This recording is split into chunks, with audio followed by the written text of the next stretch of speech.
We'll have to test that. What's it called? StreamYard. It looks fun. Oh, here's Norm. Norm's here.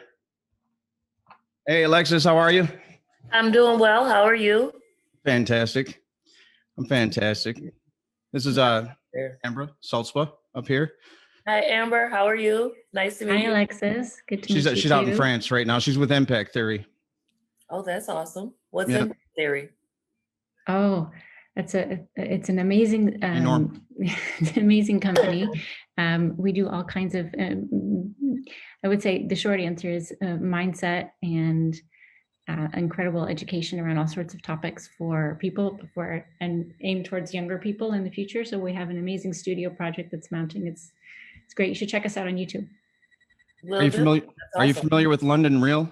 Have you seen any of their stuff? But they do things with Marianne Williamson and a lot of interview stuff, but entertainment related. That's how I stumbled onto them with some of their interviews. Hey, Norm, how are you? Down and alive. Great. How are you guys? Fantastic. Groovy. It's like I just saw you a few minutes ago. Yes, we did. Yeah.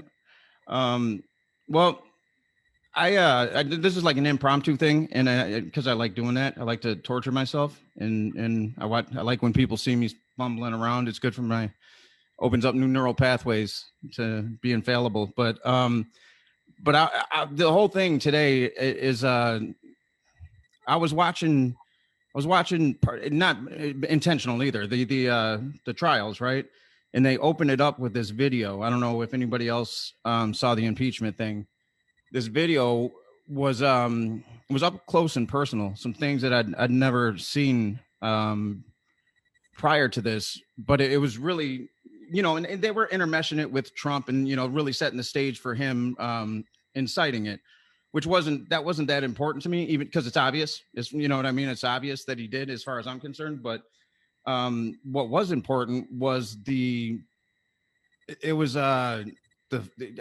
the faces on the people, and these are the guys that were shouting just prior to this, Blue Lives Matter, and we know why they were doing that.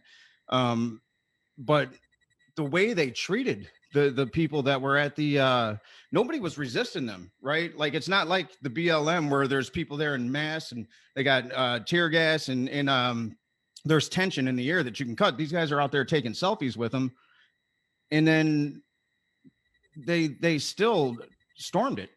A guy got killed, but seeing the anger on their faces, that's the next step is Holocaust. Like, honestly, like that's really that's that crazed mob mentality, foaming at the mouth. Like, it was disgusting, and we know what role race played in that, because let that be BLM or even Antifa. Like, I was thinking that if there were Antifa, there's dead people, but especially let that be BLM and see what happens. There's dead people. There's a lot of dead people. It's to know that exists at that level right now, and to know that it's justifiable to so many that would call themselves intelligent and normal people. It's not a good feeling. It's a horrible feeling. One that makes you, I'm not going to be fearful because of it, but it's real. Like, what I told my kids when we were in Auschwitz, that we had evolved past this. This probably won't happen again, but this is what happens when human suffering goes unattended. But no, so we're standing in front of the wall of death. I remember like it was yesterday, looking in my daughter's eyes and telling her, no, I think we're evolved past that, but you got to pay attention. And then we get back and it's upon us. And I don't think it's over dramatic. I don't know if you guys saw that footage, but to see it up close and personal, to see humans' eyes go black like sharks, and there was no common sense about them. It was just gone. Everything was gone. There was no humanity. It was disgusting, more so than the president. Well, that's what happens in mobs so here's the thing. You're a spiritual guy. Metaphysical principles tell you that wherever two or more gather, there I am. Mm-hmm. Right? Yep. So whatever the energy is that is in alignment, there is the manifestation of that. Right. Now, when you mix that level of anger and group and mob mentality with a practice of othering in a way that is punitive, that's what you get. Cause effect. It is what it is. It's not new. I didn't watch the video, but I guarantee you I wouldn't be surprised.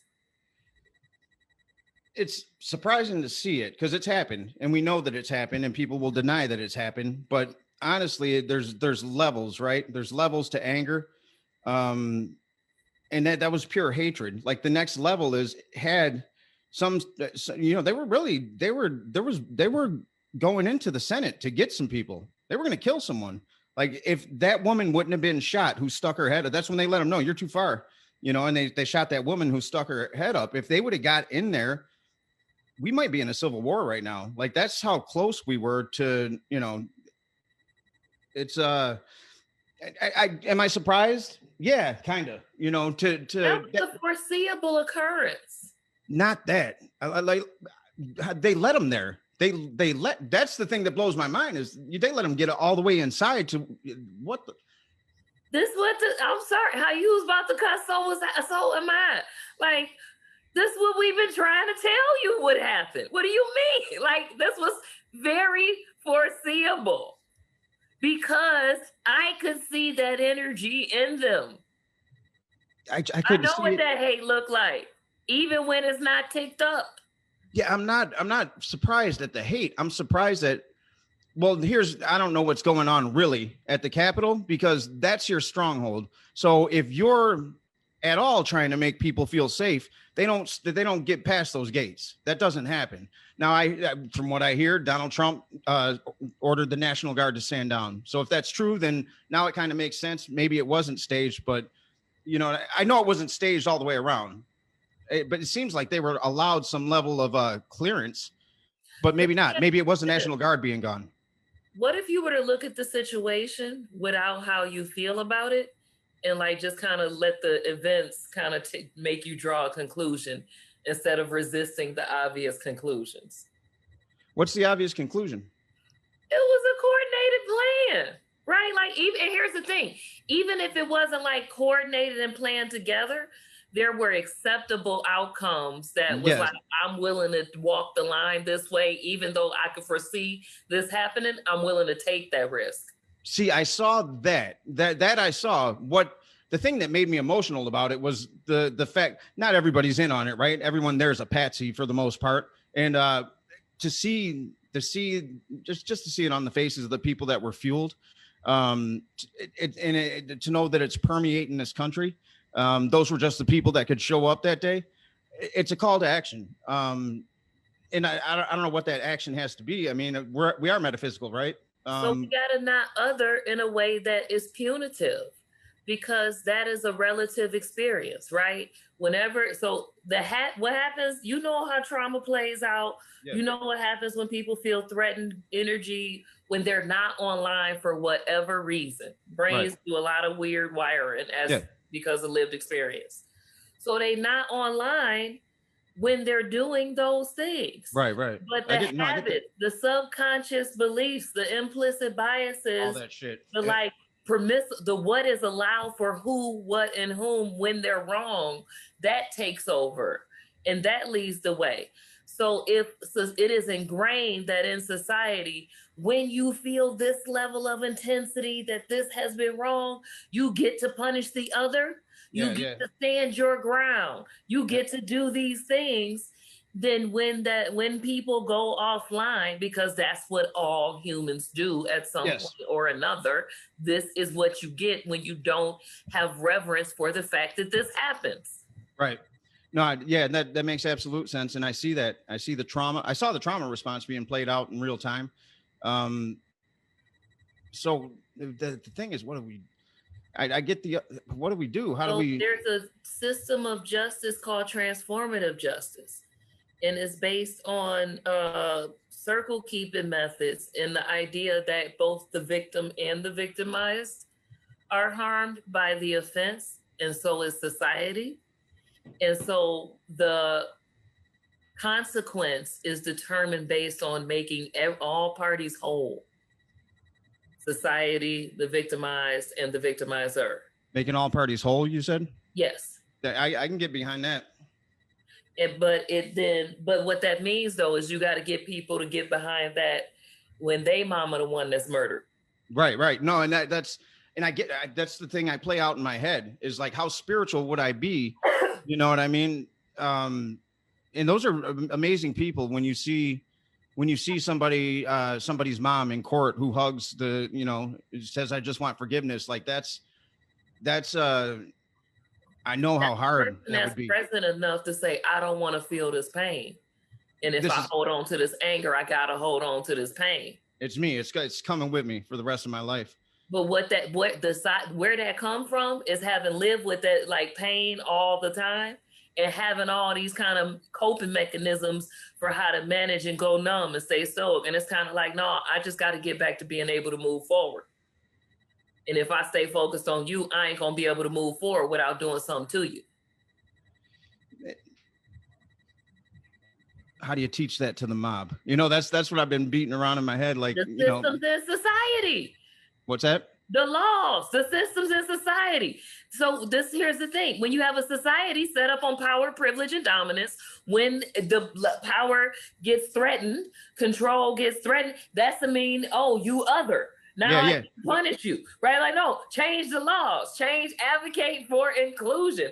Justice is a before act, not an after punishment. But I know all that. I'm talking about right now. Like I'm looking at logistically. You can't do it right now. That's not an option. Well, you can start to work right now, and we doing it right now. When we when we come up with policies to present, when we are active in our community, when we say, oh, there's something to be done, let's start doing some inner work and do some outer work. Like you are doing what to be done. That is like, and then you collect others and you shine brighter and you raise awareness and you put right action with that awareness at the right time. And you do your own inner work to make sure your ego don't get inflated. And then you repeat. So we're good then, right? We keep doing it. This is a journey, not a task to accomplish. Yeah, it is a journey. It's a journey. And you can be made better through this. Like that's the thing is you can be made better. You can observe these things and take it for what it is at face, not at face value. Me personally, I want to get to the subtext. What's really going on? What's driving this behavior? Where's the disconnect? And through my own experience with PTSD and going offline, I also understand that can't happen, that we can't allow people to be victimized. So there's a balance that needs to occur. So it could happen. So what we know from being people who actually do the work is that it's easier to do the work when it's easy and train when it's easy. And trying to just say, oh, I know what to do when it's hard. So we could do stuff like right now, I'm consulting with someone and we're working to make trauma-informed workplaces. I have in my business coaching group, I gave a little mini workshop about different feedback loops that you could be caught in the process of building the business and stuff like that. But the more people practice these skills as a habit, they go into the subconscious mind. And then they recognize when they're getting ticked up because they spend more time ticked down. And so when that happens, and you set it up so having a trauma-informed workplace, a trauma-informed school, a trauma-informed, like infusing those practices and knowing how to recognize them and triage it in our society could change it now in as many places as possible. So the power base don't want that. You know what I mean? Like they've been against that because it's been known what Who cares if they don't want that? We just know our power and continue to be like, so we just got to decide how we live until we die. And then that's when it's not our problem anymore. Or that's when it's not our solution to keep creating. Or when we look out and because we're present and we see that that's not the case, guess what we get to do then? Something else. Something else. Yeah. Whatever that else is. The reward for one challenge is another one. It is.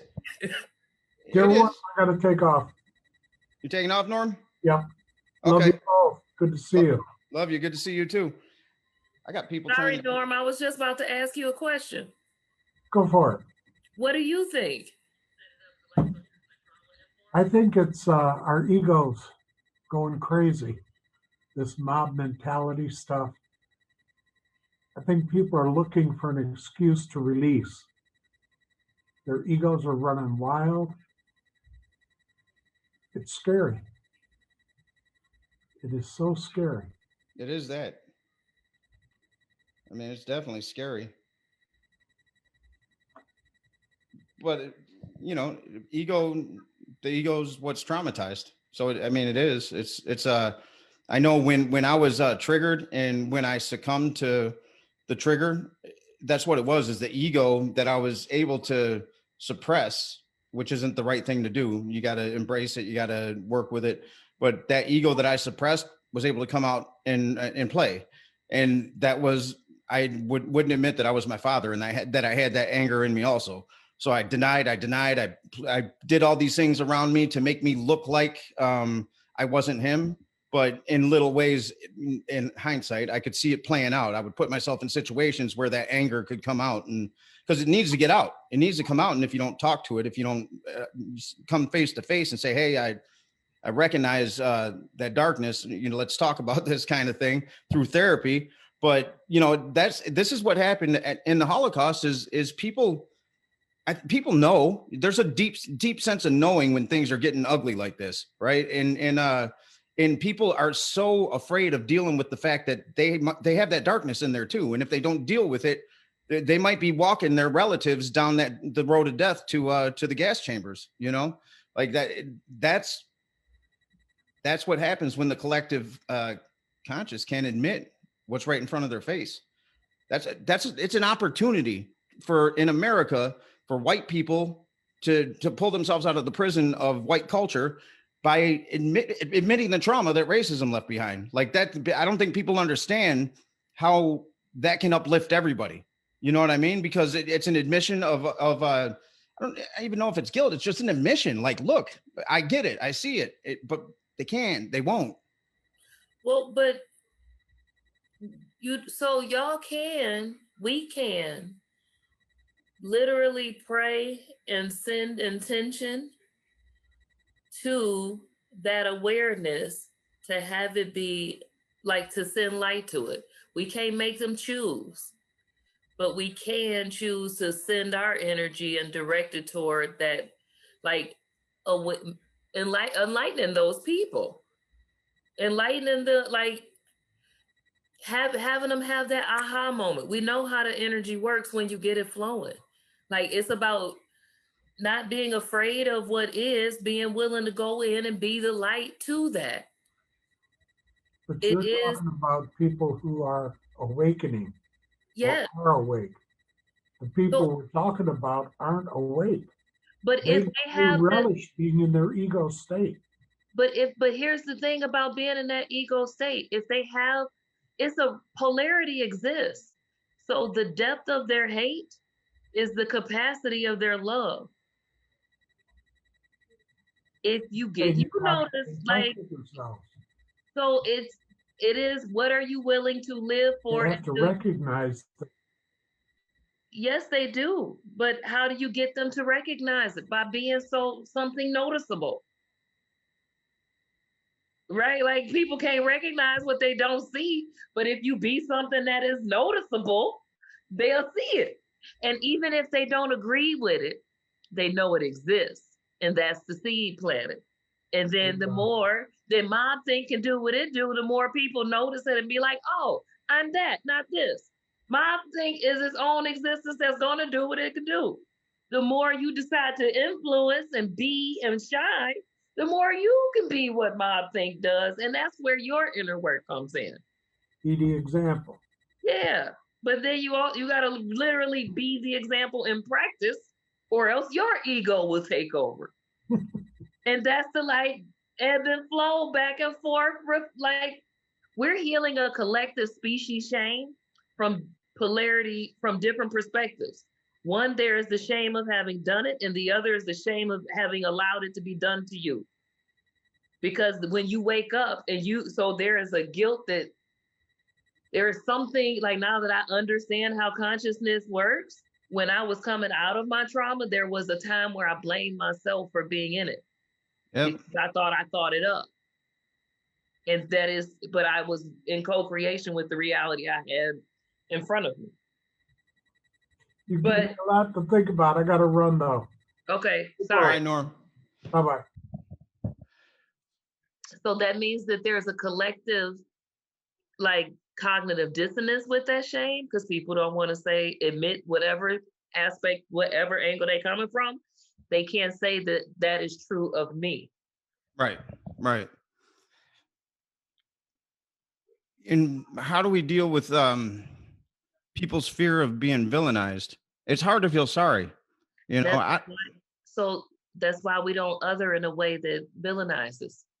Well, people do, you know, like it, and it's just that's the thing. That was the whole point of this. It was a loaded question. When is anger justifiable? It's always justified. Anybody can justify anything. Anybody can justify anything. So I wanted to get the opinions of where the threshold is, but there's nothing wrong with anger. What's wrong, or what where people begin to feel threatened by anger, is because of the choice of what people choose to do with anger.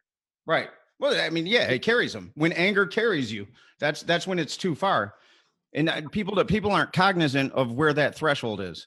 I wasn't, and it was never intentional. Like I thought I had control at a certain point in my life, and I did to a certain extent. I was so sick of being afraid when I was a kid, because I was taught to be afraid of everything, because I had to fear everything in my house and whatever, that I snapped. And I remember calling it the fuck it switch. And I would just start going into crazy shit. Like I would do really like damn near suicidal things, like walking towards people shooting at me, or like just stupid things, because I didn't want to be afraid anymore. And it helped me, but it also made me crazy, you know? So that's the only time I ever really had control is when I made that choice. But then it was, I never knew when I was teetering on the edge. Like you build a response to that to where you don't even know what's going on. And then now you're at the whim of these triggers, which I didn't know I had. And it's fascinating. It's scary, but it's to know, you see the trauma of racism playing out, and it like to where it makes me wonder if everybody in this damn country don't have some form of PTSD. Like, you know. No, the answer is yes, they do. Which is why we need to have these trauma-informed systems for the good of our collective society.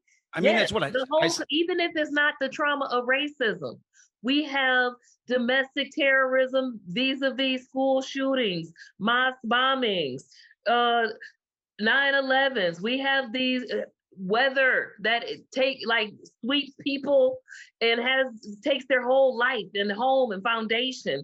Murders, not murders, but causes large volumes of people to die. We do have PTSD as a country. Everybody.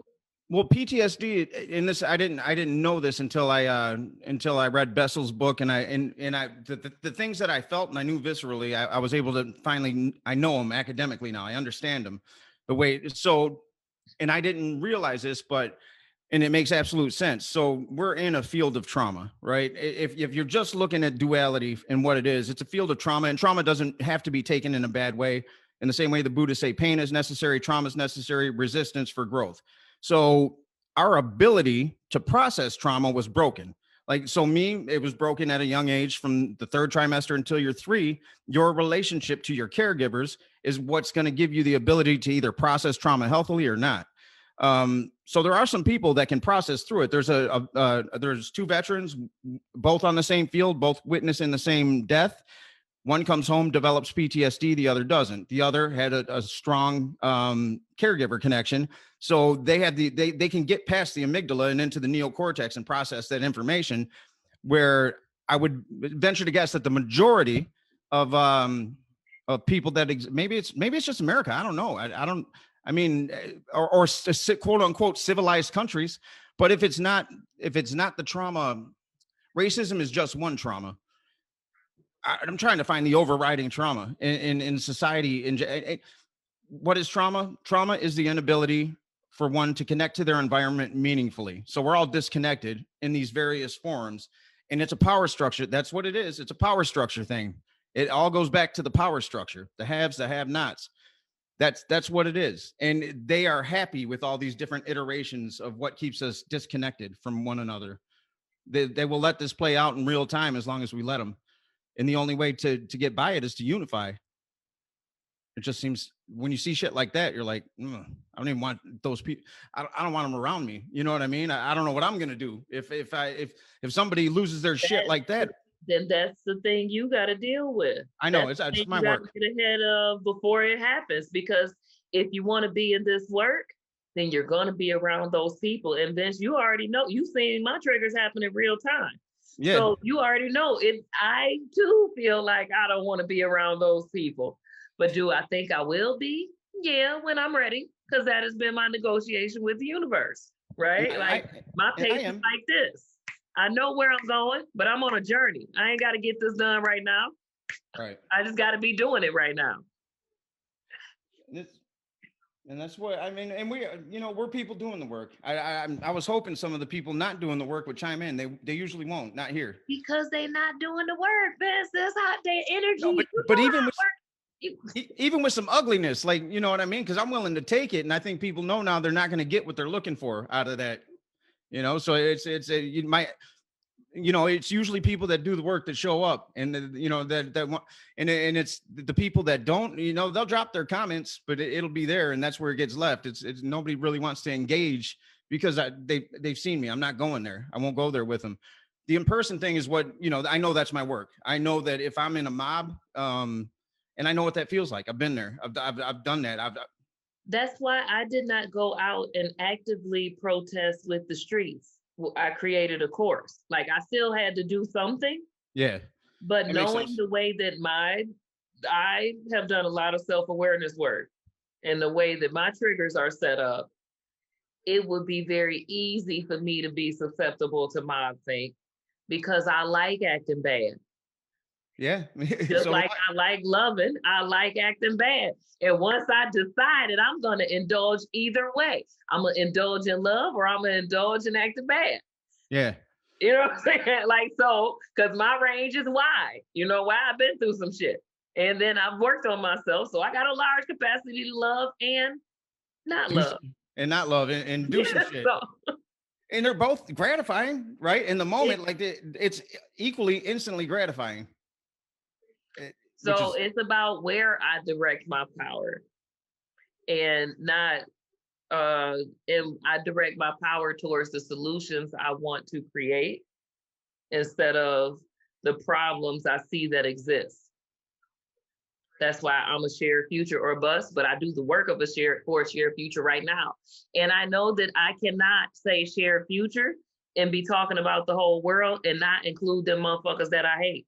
Right. No, that's true. See, but you know what? That's when you know someone's doing the work, because you weren't talking the same way when the whole thing first went down and I first joined the group and we were talking about Martin Luther King. You weren't speaking the same language then. I'm still not no Martin Luther King. Don't set me up to be no martyr. I will not associate with that consciousness. That's what consciousness? For what I believe in, and what happens will be what happens. But every single time you say that, I'm gonna rebuke it. All he did was stand for peace. He got killed, but all he did was stand for peace, and that's what we were talking about. And you were angry. It was a different tone. You're right. I was angry, but what was I doing with that anger but yelling? Right? Well, nothing. And then you were working though.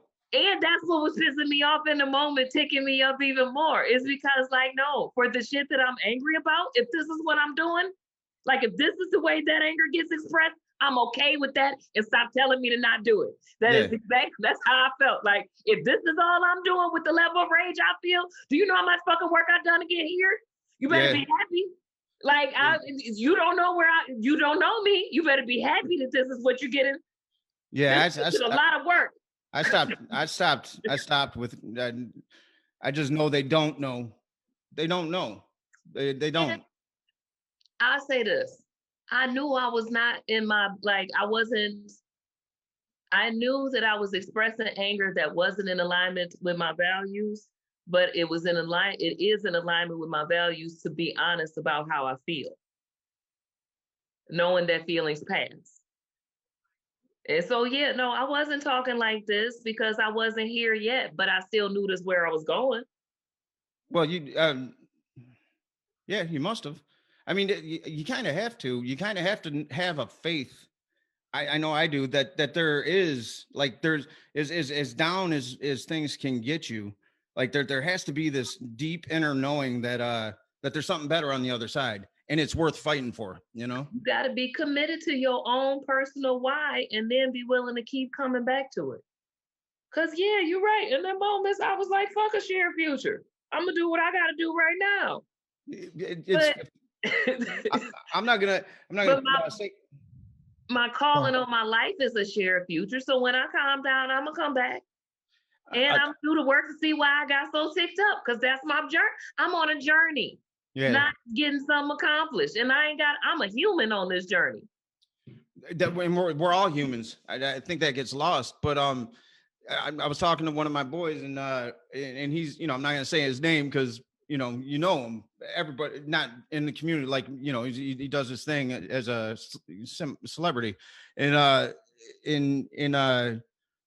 called him the other day and I was talking about the We the People thing, and he's like, Vince, fuck that shit. He's like I got a family. He's like, I got a family, and he's like, I got to protect mine, and I understand that, I get it, and he says he's like, man, and I'm Hebrew anyway. And I was, but it was that showing a light because people want to protect theirs. They want to protect theirs, and at any given point, it feels like that could be infringed upon. Can I tell you something I do on a spiritual level regarding protection? What's that? I meditate on safety instead of protection. Yeah, that makes sense. Because if I'm meditating on protection, the way that my mind is set up, I'm calling in something that needs to be protected from. But when I meditate on safety, I move in a bubble. I'm safe no matter. Like I don't feel a threat. The more often I meditate on safety and how my being feels when it's safe, and it helps me to have more presence in the face of feelings that would normally I would feel like I need protection from. Yeah. See, I do it differently. I maybe I should veer over, because what I do is I give over to absolute faith, and I say whatever's going to happen is going to happen, and that includes death for me. I'm like, wherever it goes, it goes. I'm just going to trust that where I wind up is where I'm supposed to be, as long as I stand in my light. And that's not really protective. I'm not. It's not. It's just like I'm down. Put me where you need me, kind of thing. So where it comes from for me to meditate on safety, and where it came from for me to release my commitment to be willing to die for it, is that I've recognized all those times, because I got to snap like you. The fucking switch, sure got it. Okay. So 99.95% of the time, I'm a kumbaya and do the work to try to come to common ground. Mm-hmm. But when I don't, that is not what I chose to do. And I'm going to indulge in it. Right. And so that's the fucking switch, right? Yeah, I know it. Damn it, now I forgot what I was about to say. You were talking about when you meditate on protection, what brought you there? Oh, what got me there is what I recognized is that it was easier for me to be, like when I indulge, it's easier to make decisions that could cause me to be willing to be risky with my life than it is to make the decisions toward the solution I actually want to have. Like it is an easier thing to do to be willing to die for something than it is to be willing to live for something. And that's true, because sometimes I'm like, just kill me. You know what I mean? Like maybe I'll just die doing this and I won't have to do it all. That's a martyr complex a little bit. Yeah. But when I'm willing to live for something, it reminds me to keep being present, to keep being committed. It reminds me to come back even when I'm done acted bad, and I might be embarrassed about the fact that I acted bad. So just so you know, the reason I let myself act bad in that group is because I was cool with not coming back.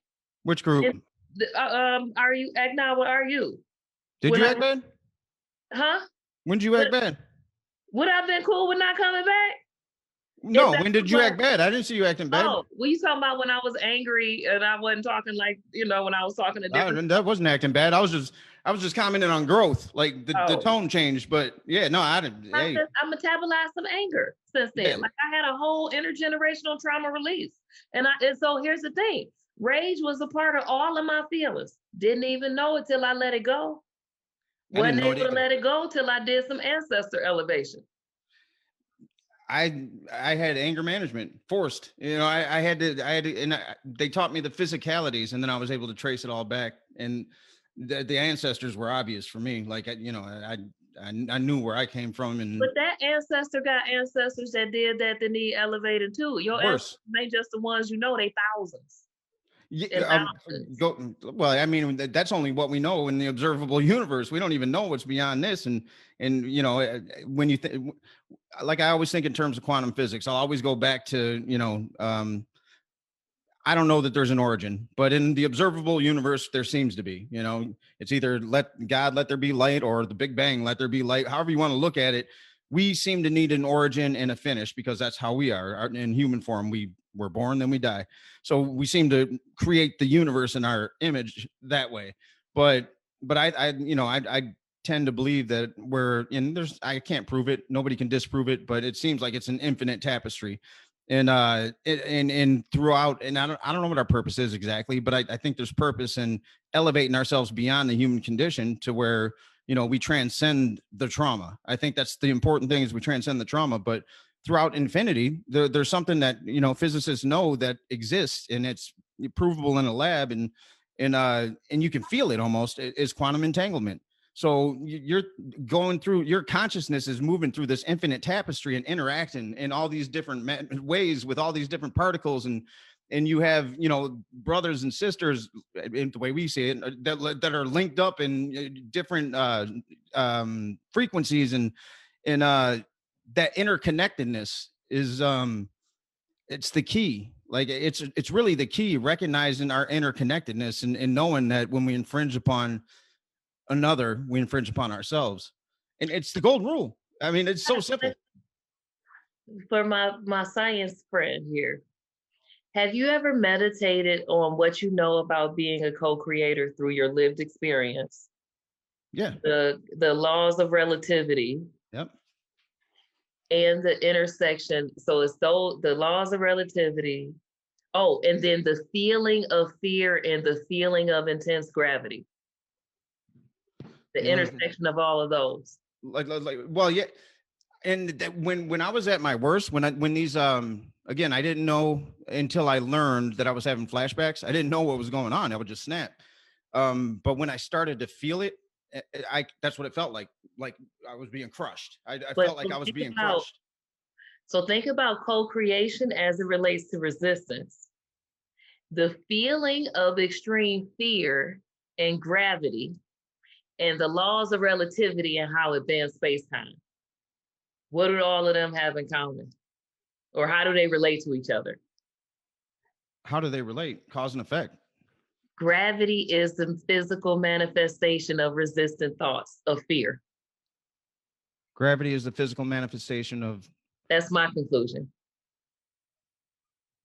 Because extreme fear feel like extreme gravity. It does feel like that. Everything is in co-creation to like that which reflects it back and forth, right? Relatively. So that's but here's the thing.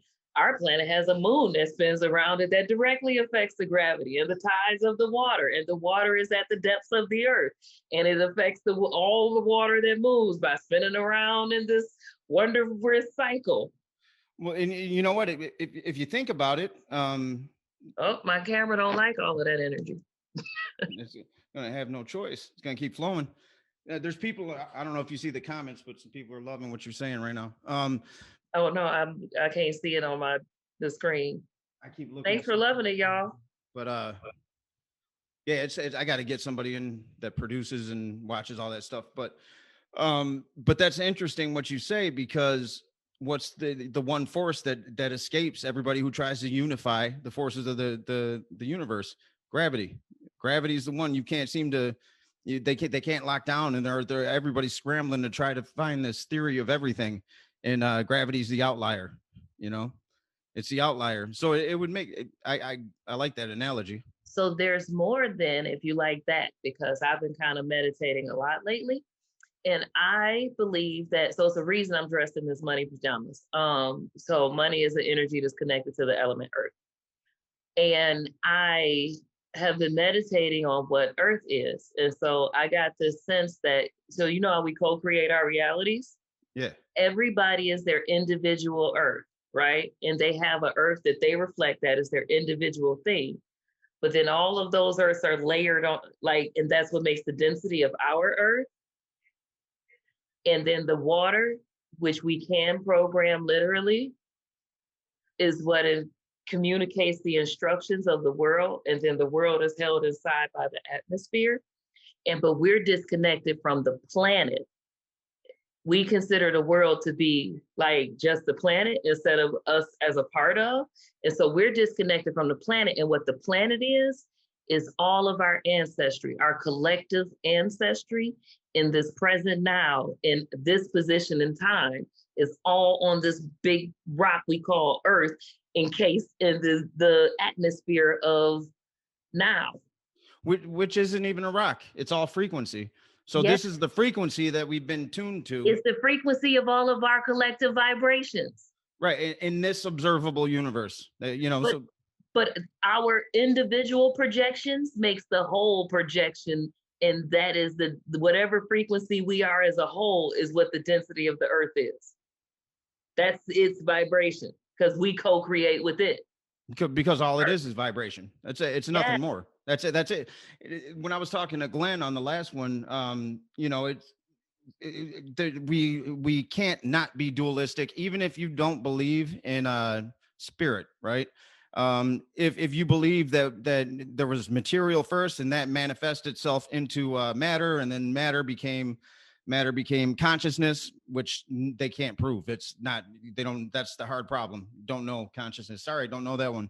But even if you were that, we have to slow down to get to that determined state and become vibratory, right? We have to collapse into ourselves because we're a wave function, right? So if we're these quantum systems, just speaking scientifically, we're these quantum systems that collapse into themselves, and we get stuck in this spin and frequency, and it's based on the frequency. And then where we take that beyond that frozen state, we're kind of in suspended animation here. Not kind of, we literally are. Like that's what it is. And yeah, because the Pauli exclusion principle, the only reason I can't walk through that wall is that my electrons can't occupy the same space, but I'm floating a nanometer above this chair. There's no touch, really. It's just electrical impulses. That's all it is, literally. Like when you break us down. Perception. It's how the way we connect is our sensory perception and how we relate, like how we like feel in perceiving each other. Right. That's it. That's it. And then that feeling is what determines our density or our vibration. Our vibration, our outlook, like the world is as you see it. You take it in, you project it in the way that your frequency permits. So when you say back to the original thing, when is anger justified, or how do we fix this now? Getting the species to collect to the earth and to accept and atone and love into the history that is. Because the history that is on the planet, and the planet is like shaking us up in so many ways. Hey, you're preaching to the choir. Like I wish we'd get some dissent in here, but everyone seems to be loving it. There's like no dissent. We don't have to have. So why don't call in dissent? Then be happy with the unity. No, I want to. Calling for it. We don't need to dissent. We need a bigger unified bubble. I think we need that conversation. We need to catch some of them dissenters because they don't really want to feel that. You know that once they feel what the higher vibration feel like, they're going to be like, yeah, I'm going to go over there. Yeah, no, they will. Well, so if we just get bigger with the unity, they'll just get absorbed. We don't even got to call in a dissent. I'm not even talking real dissent. I'm talking conversation dissent. I'm talking somebody willing to put their stuff out there and have it's not even a debate, because that's won or lost. There's no win or lose. It's like, let's throw it all out there. Have a dialogue. for understanding. A dialogue. Let's like that. I want more of that, to where it's, you know, you got your opinions and your memes. We'll put them out here so we can, nobody's attacking anybody here. You can say whatever you want as long as it's not hateful and or threatening. You know what I mean? Like I want to, because these things, that's how you change frequency. You got to play with frequency.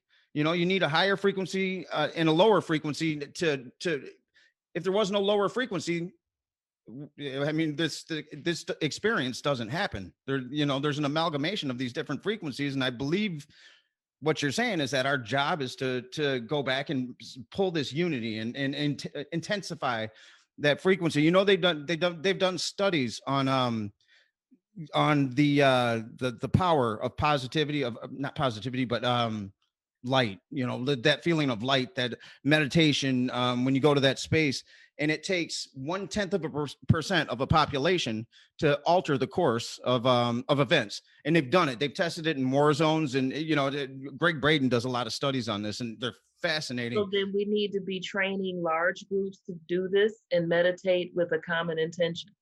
Right. At schools, like that's where. But also the way people could do that in their individual earths is by elevating the ancestors that live in their bodies. Literally, that, like the epigenetics, like that happens, that doing that, which elevates your own frequency, because it would alleviate some intergenerational trauma. And people aren't going to hear that, but you know what I mean? Some people just aren't going to get that concept. What that means, y'all, is when you feel like, oh, I feel some deep, intense feeling, and I feel like I always overact and I don't know why, pray that the ancestors that gave that to you feel the relief you want to feel in that moment. Pray that they feel it. And when you, and keep praying that they feel it every time you feel it. And I promise you, over time, when you have that habit, your body won't react as strong anymore, because you have the habit of sending to the intention that gave you that habit.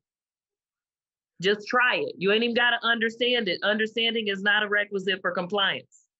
Try it and see what happens. You hear that? Try it. I wouldn't try it for the longest time. I was too caught up in doing things right. You know, I thought I had to do things right. I couldn't sit and meditate because without making fun of myself for not knowing how to do it.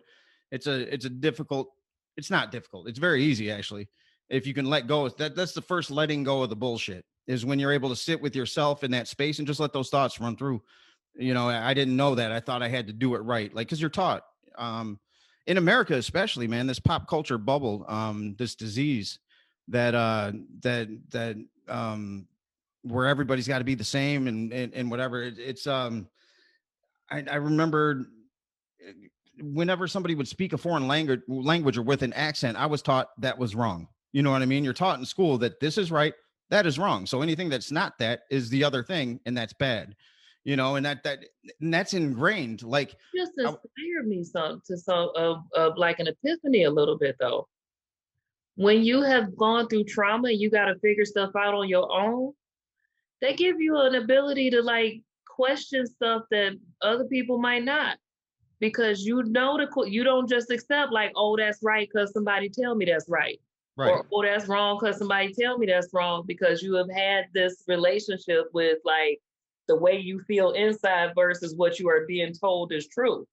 So like somewhere in there's the ability to actually call truth to power, or to speak up for something different that in a way you might not have known, because you got that skill set for having, like, you noticed, hey, wait a minute, I have the ability to question the rules. Right. But you got to know that you do have to get to that place. I didn't think I had that ability. You know, and that comes from childhood. Like, don't ask questions. If you ask questions, you get your ass beat. You know what I mean? If you don't do it exactly perfect, like I said, that's your ass, you know, and you got to unlearn that. And it wasn't until I got out of my surroundings, and it's different now. You have this, you have the internet. If you type in something different than what you're thinking, you might wind up someplace better, you know? And that's what I had to start doing, is like, I wonder about this, you know, I heard this concept and consciousness, and it's crazy where I wound up picking up information once I started seeking it. You know what I mean? Like, you know a little about my past and the criminal days, but I remember it was a dating website, actually, when I was like, you know what, I'm sick of going to the clubs. I'm sick of doing that. I want to meet someone who reads books.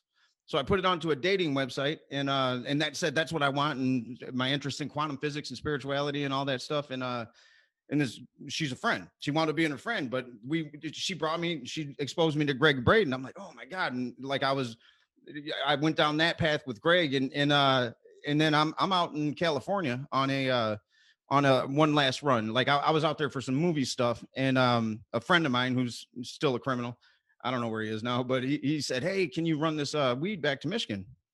You know what I mean? It's pretty much almost legal now at this point. So this is years ago, but I was like, yeah, I'll run it back. Broke all the rules that I had back in the day. I don't use anybody's car. You know, I used to always travel with a cat. It's crazy stuff. But so I broke every rule and I got in, and I knew right then that I was going to get caught. But there was I knew, and that was the time I got caught, and it was weed, so it didn't matter. I paid and I was out of there. But I knew, like, I just knew it. Like there was this deep knowing, but I felt compelled to do it anyway. And I'm sitting in this hotel room in Marin County with, waiting for everything to go down. And I started talking about Greg Braden, just, bullshitting. And this dude's like, you ever hear of Bruce Lipton? And then this whole conversation, I was like, so from that, all the people that were out at the conference for consciousness and human evolution in London came from a drug run. And so did ketamine. When I was sitting down in Houston, I stumbled onto ketamine. I was like, what was that feeling?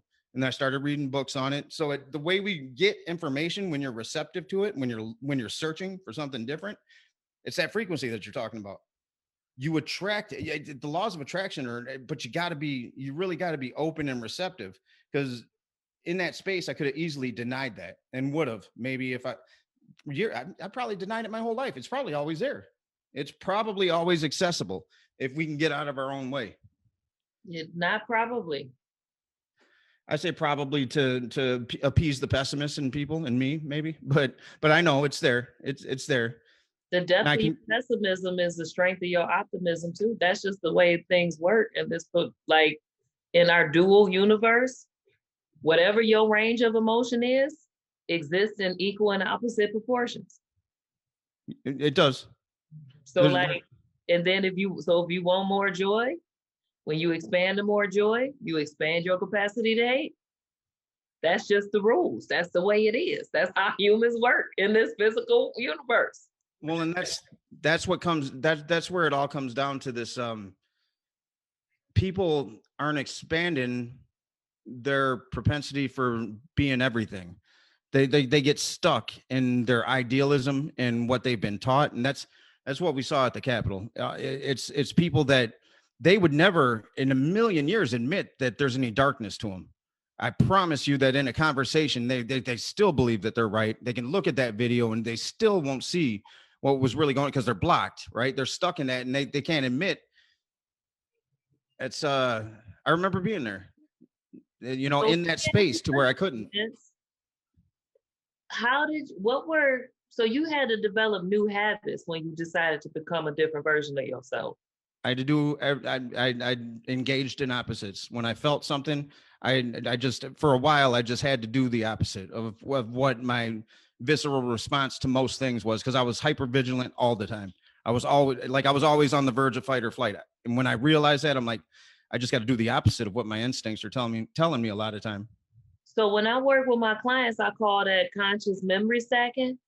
Like once I get them aware of the signals in their body for different stuff, then it's like, all right, well, you have to stack memories within your body where it's doing something different. Yeah. And so then you choose, and so how you decide how you decide which opposite instead of just the opposite. Because here's the thing, I'll be trying to avoid a little bit of what happens if you just do the opposite is like that spectrum. There's a course correction that happens, right? Mm-hmm. You overcorrect, trying to make sure you don't do anything. Yeah, I've done that. But if you're doing conscious memory stacking, then it's like, all right, in that moment where I see that I'm triggered, what would I want this outcome to be? And then you behave in alignment with what you would want that outcome to be. And that way you program your nervous system to orient towards what you want instead of what you don't want. Yeah. Opening up those neural pathways. I remember when it happened, like I've never been the same since. It was never easy. It was never easy. After that, this come to Jesus moment. Then it got harder because I had to work. you still gotta, it's like the way I describe it, think of your memories like 3D prints, that 3D slices of your body. All the time that you, like when you start stacking those memories, in order for it to become your habit, you gotta stack it for long, you gotta get a whole lot of prints, which is memories of doing something different for it to become the habit. Yep. And so like, yeah, you never the same after you expand the first time, you never the same. Like you cannot unknow it. But your body, then you got to stack the memories inside your body, because as you know, like the books say, the body keeps the score. Yeah, man. That's its job though, because its job is to program for, you're going to be an ancestor one day. So it is programming the memories to pass down. That's why elevating the ancestors, healing the past will heal our future, and we cannot do it without doing it. Right. And that's where I am now, the body work, because I consciously, I'm there. I can go into those spaces, and I still do ketamine therapy. Because it was the thing that saved me. It's the first thing.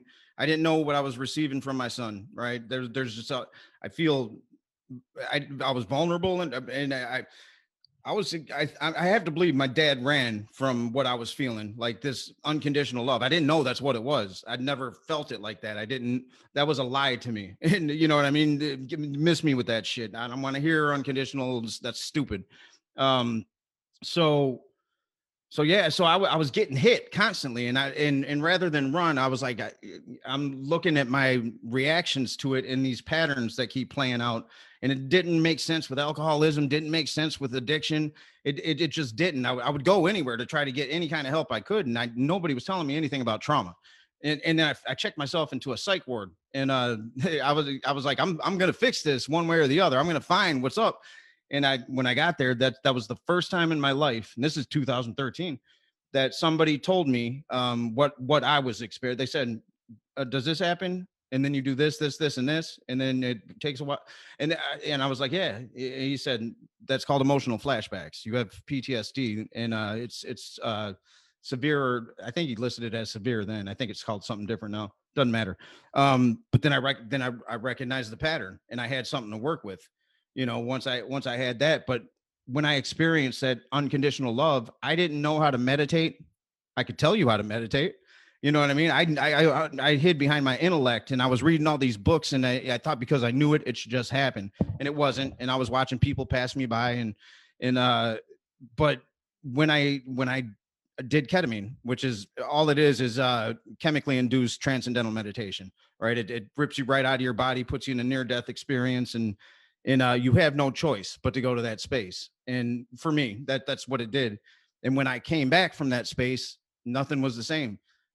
Like it had opened up that neural pathway to feel that what I was receiving from that baby. And I knew that, and there was no like real consciousness to it. There was no words to it. It's just, I knew that things that I was doing was wrong. I knew it. I couldn't explain it, but I knew that I had to do more work. You know, and then it like the feeling your body housed when you did the things that weren't in alignment with that feeling. No, and I don't like it now, because I'll go in and I'll do these sessions. The only reason I'm still doing these sessions is now she's there, and she'll note everything. And you met Julie on so she'll note all these things that are happening. And I recorded it for the first time. It was a couple of weeks ago, and my body still got it in there. Like, so as soon as I go into that place where I'm pure consciousness, my body tightens up. It's crazy. You can see it because it's trying to get out. It wants to pull me back into this world, you know, into the physical space where it still has comfort and still has a little bit of, or it feels rather that it has some dominance, you know. I mean, ego to me is just the misbelief that the five senses are the absolute truth. You know what I mean? So that falls in alignment with that. It's trying to pull me back into that space. And sometimes it does, you know, sometimes it does. And then I'm putting my feet on the ground, making sure I'm what I consider human again. The body keeps the score. It's in there. And if left unattended, it will come out. But so then I'm gonna say it again, Vince. When you are in there, can you send intention to the ancestors that live in your body? Yeah, that's the whole point. If you don't, no, like consciously, I'm asking you to add that to the body. Yeah. No, I did. Because your body doesn't have to stay keeping the score. You Right. can turn the volume down on what all it remembers. Yeah, I've never thought about that. I got a video I could show you. I'll send it to you afterwards. But the way it works, where your lived experience get programmed into your epigenome, is you have methyl groups, which are, so the epigenome is like software and your genome is like hardware. Mm-hmm. So the epigenome is the instructions that tell the DNA, the genomes, how to manifest in your physical body. And so there are different tags that get passed down from generation to generation. And those are usually survival based because they trying to tell you how to stay, how to live. Self-preservation. But the methyl groups are what say a skin cell be a skin cell. Your daddy had red hair, so you gonna have red hair, like those kind of things. But the histones are like volume knobs, and they determine how much of a gene to express. Well, he gonna have red hair, but he's gonna be a fiery ginger, or maybe just a strawberry blonde ginger. You know what I'm saying? So like they tell you how much, and those how much or how little, like how loud to turn down, up or down, is determined by your lived experience and the way you treat your body and the way you process adverse emotion and the nutrients you put in it. And then that body passes this information down when you reproduce and a soul jump in it. Yeah. So are you familiar with Bruce Lipton? No, I just meditate a lot. That's his field. And then I research stuff. Yeah, that's his field, is epigenetics. And he's kind of cast out of the medical profession because they don't want to hear it, right? He's a kook, but he's not. And that's so he's a molecular biologist turned spiritualist, and he was doing these tests with different organ cells in petri dishes, and they recognized that when you that the cells have these things called self receptors, which falls into alignment with what you're saying. So these self receptors, if you don't strip the self receptors from this cell, if you put it into the petri dish with another organ cell, it rejects it. It knows that that's not it. And these are like little antennae that are receiving a signal from somewhere. But when you strip the self receptor and you put that cell in there, it's a generic cell and it melds right into the other organ because it has no identification of what itself is. And he makes this analogy with a tuning fork and how we alter the biology of belief for anybody listening, and for you even. It's an amazing book. It was the book that guy out in California, Marin County, told me about, because the Bruce Lipton, and I went and got biology of belief, and I was spun based on everything he was saying. But most indigenous cultures, and so like you say you did ayahuasca ceremonies and the guys around are drumming. Mm-hmm. They're keeping a certain frequency so that if you have a bad trip, like to keep the spirits that aren't benevolent away, right? But then your ancestry, they're hoping to elevate that when you are separate from your body too, with the frequency and the vibration that is there. Yeah. If you don't want your body to continue to keep this, you don't want to have to keep jumping outside of your body to find relief from it. Right. You got to program it in order, and then some of the shit just isn't yours. If your dad was a monster, his monster is in you if he's unelevated. Right. And no, most of it now isn't. Like I know that I'm at a different level of I know consciously, I'm good for the most part. There's slips that happen, but I catch them. It's so second nature to me now to get the visceral response and step out of that space. I at least know when to step out and when to step in for the most part. I haven't had anything major, it's been years, but yeah, I can feel the body tense up, you know what I mean? But it's good to do that right now. It's good that I recognize it, because that's what it's supposed to do, though, a little bit. A little bit. It does it more than it should, and I recognize that. And that's good that I recognize it, because it means we'll do this work so you can disconnect from that. Not entirely, I mean, like Christ said, I'm in this world, but I'm not of it. So we got to walk through this earth plane, and not everybody's going to think the same. So we got to be able to try Jesus, not me, because I throw hands. You know what I'm saying? Yeah, well, that's but whatever, the throwing hands, whatever it's got to be. You know, we need to recognize that unless we're moving to mountains in Tibet and meditating 10 hours a day, we're gonna have adversity, and there's gonna be adversity like there was at the Capitol. And but I keep going back to what you say is the bad guy lost, this time.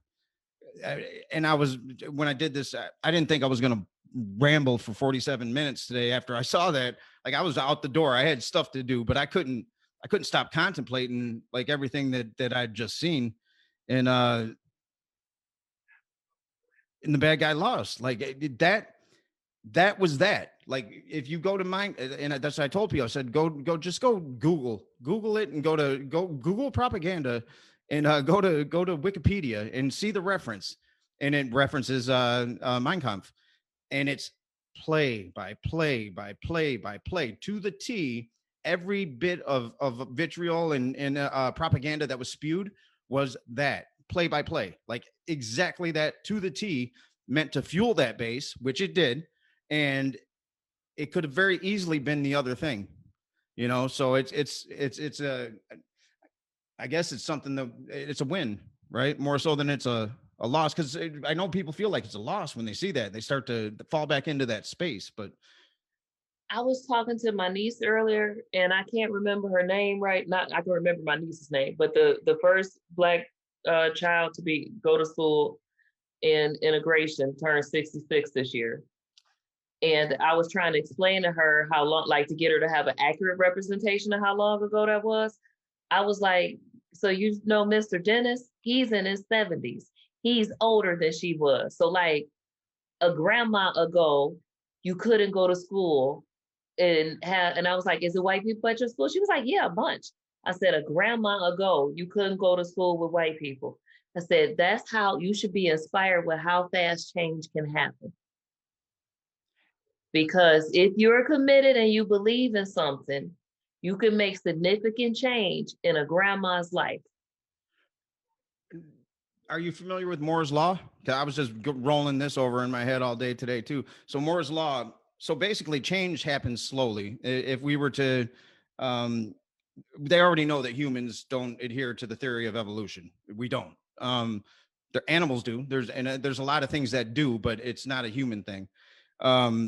So, but still there's these quantum leaps in human civilization that, at times took every 10,000 years, and then 1,000 years, and the Industrial Revolution every 100 years. Moore's Law has us taking a quantum leap as a civilization every 18 to 24 months. And it's true. Like we advance. So now that we're all connected, through this thing here, we advance so quick. Or the flip side is that we could fall into the toilet real quick too if we're not careful and we don't have polarity still exists. Yeah, and it's yin and yang. I mean, I think the acceptance of that polarity is where that's where the healing is. Because once you accept it and you know that both exist, one's going to feel better. You know what I mean? At the point both exist and all you get to do is choose. Yeah. You just learn to strengthen your chooser, because they just exist. And the thing that you find when you learn to strengthen your chooser is you just get to navigate how it exists in your life.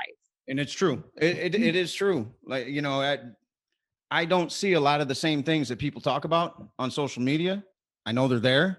They're just not in my face like they used to be. When I was carrying a negative, it's funny. I leave all my stuff public too. Like I don't know how many years. It's been a long time since I ever vented. I vented like when, with some anger or some dumb shit, real dumb. It's still there. I'm not going to take it down ever, because it shows me that there was a time where it allows me to not judge, right? Like I was there. I know it's not that far off. I can go back and read it and feel it and be like, ooh. But the difference is I don't feel like a piece of shit. There's a difference between that was a shitty thing, I got to fix that. And then there's, back then it was, I'm a piece of shit. You know what I mean? So it's a toxic shame. And then there's, you can't grow through that because it's sort of a victim mindset, but it's interesting to see. And I started making choices. I said, these things that I'm posting every day, I feel them. That's what I want. I want that. I think that's better. And I would get scrutinized by people who I was still clicked up with. And I liked it. Like I wanted to be scrutinized. I wanted, because I started feeling this separation from that space. And then all of a sudden I'm not getting the calls to go to a dumbass bar on the week. You know what I mean? Like they just started, and there was no drama to it. It was just like, it wasn't You for become me. uninteresting to them. Right. No, and in a beautiful, and if the ego latches onto that, you know, if I allowed my codependence or whatever that I had still my fear of abandonment, all, like if I let the PTSD win, I'm going right back there. And I did multiple times, you know, because I was teetering the fence. I was telling you, you can't teeter the fence, man. You got to get on one side or the other. You can't, you know what I mean? Because eventually you're going to fall off and you're going to break your neck. So I teetered the fence for years because I was afraid to let that image of who I was go completely. Because in all honesty, it protected me for a long time. And then there became a point where I don't need that protection anymore. I'm out of that space. I got to let you go. And then I let it go toxically, you know, that abused kid that was doing that, I started judging it. You know what I mean? And I say, how could you even think that way? And I'd catch myself when I do that to people now. How could you not know that? I know how you could not know that. I got a pretty good idea of how that happens. So I was inflicting that abuse on my ego, you know, and when really all it was trying to do was protect me. It's just misguided now. So I had to have I remember the meditate. I don't know if you ever did the meditation with your younger self. Where you're young like that. Yeah, I've done a few. I've had to do some serious inner child work. Well, you got to take that, the one where you got to take it and bury it. You know, you got that one that had me twisted. Had me twisted bad. Oh, let's see, Amber's here. That had me twisted real bad. Where did the one lady go? Amber. Okay. She just, see that you're on that frequency. She just popped up. I was like, I don't know how long she was there. Hey. Welcome back. How long were you in the waiting room? Oh, just a second. Here, I have so many things open. There we go. I was hearing you on Facebook and then hearing you in the Zoom at the same time.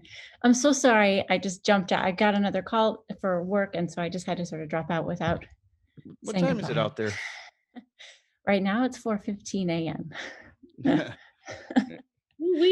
Working those hours. It's funny. Alexis just asked where you were and then your name was up there. Really? I missed that. I just I brought my computer downstairs because also, I don't know if you noticed, Alexis, I was like barely talking because I was trying not to make noise because there was someone sleeping right next to me. So I came down. So now I'm all good. I can have a conversation now. Okay. I'm glad you're back. I was interested in what you had to say. I like your Care Bears. Thank you. They were a gift and they made me feel so happy. And then I realized I am a Care Bear. And the Care Bears programmed me when I was 4 and I like it. I'm going to stay Care Bear, honorary or real Care Bear. Yes. Love it. What's your Care Bear symbol? So literally I had my nephew draw me up as a Care Bear, and it is a Black girl meditating with the geometric tree of life. And she shoots out the power of presence. And it's a little Care Bear with locks off to the, because I usually would have my locks tilted to the side. And so it's a bear with her locks tilted to the side. I'm probably going to put it on a t-shirt. Oh yeah. I think you need to. That sounds amazing. That's I got an image. You would sell that shirt. But the problem is I think that I might have trouble with the actual Care Bear people. You might. Because it definitely looks like a Care Bear. Although I've decided to call it Alexi Cares Bear. You know, if they sue you, you'll get publicity. So do it. What they gonna say? You owe me some money? I made the money to owe you though. Cease and desist. That's all they can do.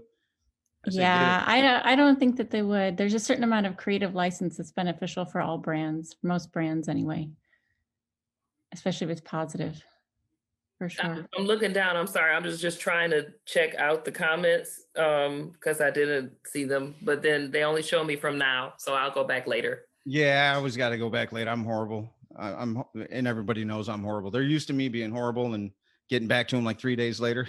They keep coming back. that's what Doris said. She's like, I just want to listen to you guys talk. She's like, leave me out. She was at first she was in the waiting room. She's like, I'll just stay out. But it's a good conversation though. It went from anger to, that's really where the transition lies. We can look at the events that transpire.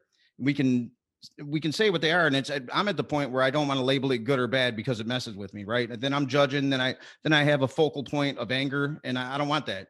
So it is what it is. Like, these are the polarities. Right. So we naturally went to that place. And then from there went to the growth trajectory.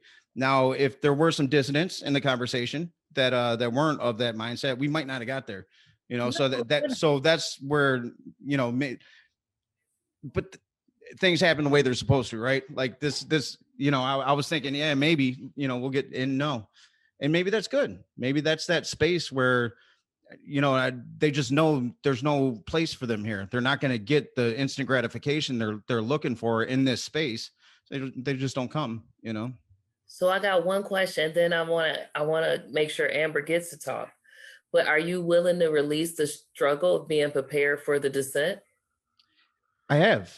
To a certain degree. Like, it's in the body. Like, I recognize that it's in the body, and I'm very confident. I don't think about it much, but I know that I can handle if it comes, I can handle it. I'm putting myself in more physical space. Well, pandemic, I started to put myself in more physical space to where I could feel threatened, not truly, but like that visceral response, and live through it. Get into a little argument and then be able to walk out of it and say, hey, I didn't die. I didn't have to fight anybody. Nobody tried to kill me. Like, I'm good. So I've been practicing. Yes. I guess that's a long answer to yes. Do I believe it's out there? I mean, I think it would be delusional to say that it's not, but that's not my focal point. My focal point isn't that. Like, I want to see that, recognize it, and bring it into this. Like, that's where I am now. I want to be on the growth trajectory. We were just talking about, Amber, that's the people, you want the people surrounding you to be in that growth trajectory. But at the same time, I don't want to reject the people who aren't there, but I can't have them, riding shotgun, you know what I mean? Like, it just ain't going to work. We're all at risk of falling back into that space. And I'm not willing to go back into that space, I guess. And if situation were to present itself that I would probably run for the hills. I might recognize that there's some weakness there, and I might have to separate completely in a way that if I were further along, I might not have to. So I focus on what's important.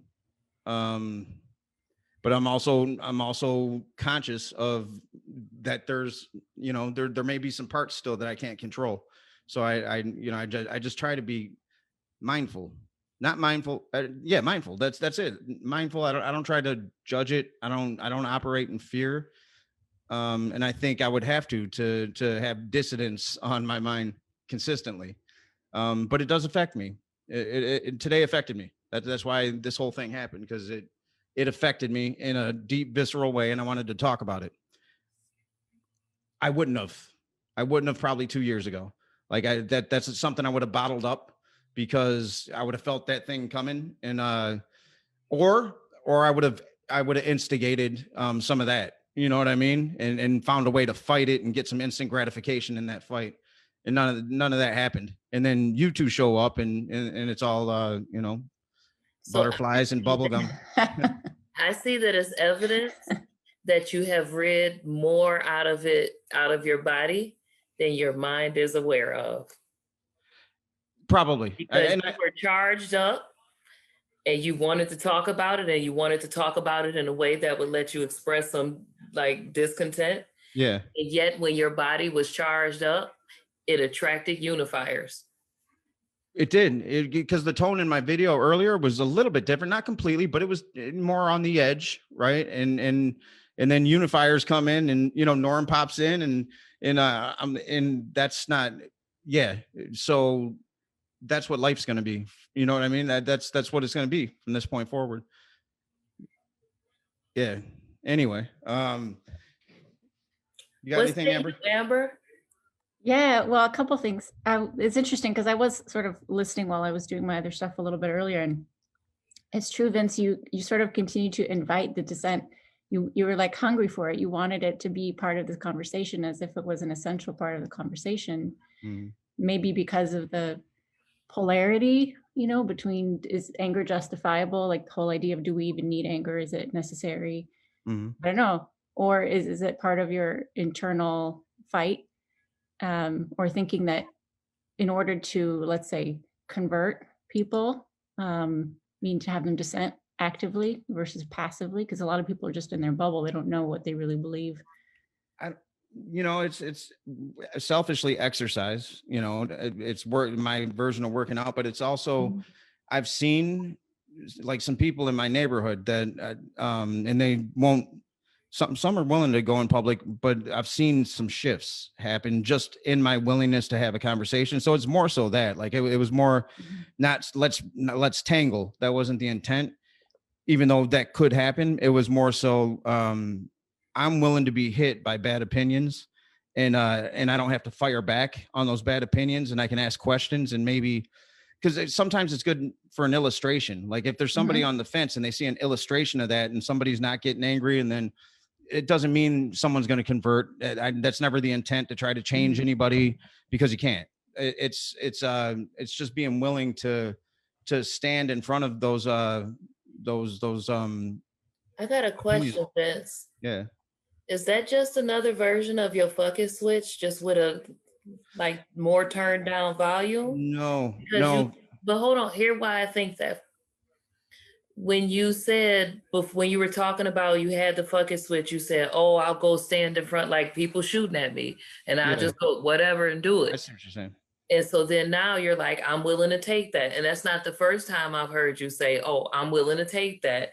And so like it seems like when you get charged up, your program is, I got to be willing to take that. Yeah, to a certain degree. It's more... It's more thought out now. I know that I wouldn't walk into anything without an escape route. Like if you know what I mean. Like before I would. It was fuck it. I don't care. Live, die, whatever. I'm in. I said I'm in, so I'm in. Now I know I have a pathway out. Like I'm not going to go into anything and just blindly and it's more just willing to accept the consequences of that to a certain degree. Like I'm not going to put myself in a place. What was the plan with We the People? Like we're going to be out there on Inauguration Day. Well, something happened that prevented that, so I knew I can't be out there in that. The whole thing gets thwarted and this becomes something different. So that didn't happen. You know what I mean? I just stopped planning, and I'd say now it's a virtual movement. You know what I mean? Where we can do it here and safely. And but there is a part of me that wanted to, you know what I mean? Despite the fact that I saw it, there is that part that's still there that I have to thwart from time to time. Yeah. I would question or ask you to go inward off camera and all that to see if there is some similar feeling in your body of the, like, even though it's not the same labeling of the fuck it, like it's not the same situation, right. But to see if it has some familiarity with the old pattern, because it could just be another iteration. No, you brought that up, and it's a valid point, and it's something that I need to be conscious of, and you were right, Amber.